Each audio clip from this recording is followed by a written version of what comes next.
हुण्डर्यचर्या द्वित्रग्रामाधिपत्यद्दुहिनपदमुषीदूषिताक्षमाभृत् सेवा हेवा कपाको समयतु भवतां कर्म शर्म प्रदीपम् ॐ श्री सहस्रारहुं स्वाहा ॐ महामायामयाय अंकुशाय फट् स्वाहा ॐ विश्वात्मने विश्वप्रदाय पद्माय फट् स्वाहा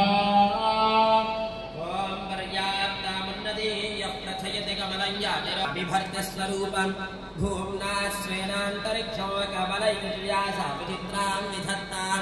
जय जय याराजनाभिरद्रविणपदपदद्रोहिणीं सम्पदं वः ॐ सहस्रेः सहस्रारहुं स्वाहा ॐ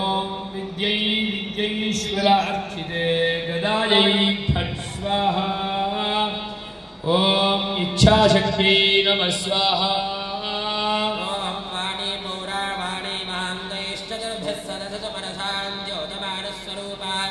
बाह्पन्तस्थामरारेरभिमतमखिलं श्रीरिवस्परभजन्ति दुर्गे गोत्राग्रजर्यात्रिभुवनजनधस्थेमसंहारदुर्या विद्यै विद्यैश्वरार्चिते गदायै फट् स्वाहा ॐ इच्छाशक्त्यै नमः स्वाहा सन्तानजाभिर्मधुरमधुरसस्यन्दिसन्दोहिनीभिः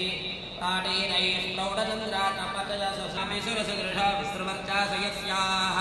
कण्ठौ रुन्धन्ति सा पश्चुरमसुरभिलो नाभिरव्यातभव्यात् ॐ सहस्रेः सहस्रारहुं स्वाहा ॐ मनस्तत्त्वात्मने नमः स्वाहा ॐ भगवन् सर्वविद्या सहस्रारापराजिता शरणं त्वां प्रपन्नोऽस्मि श्रीकर प्रतिजनजलितं प्रौढसंसारवन्या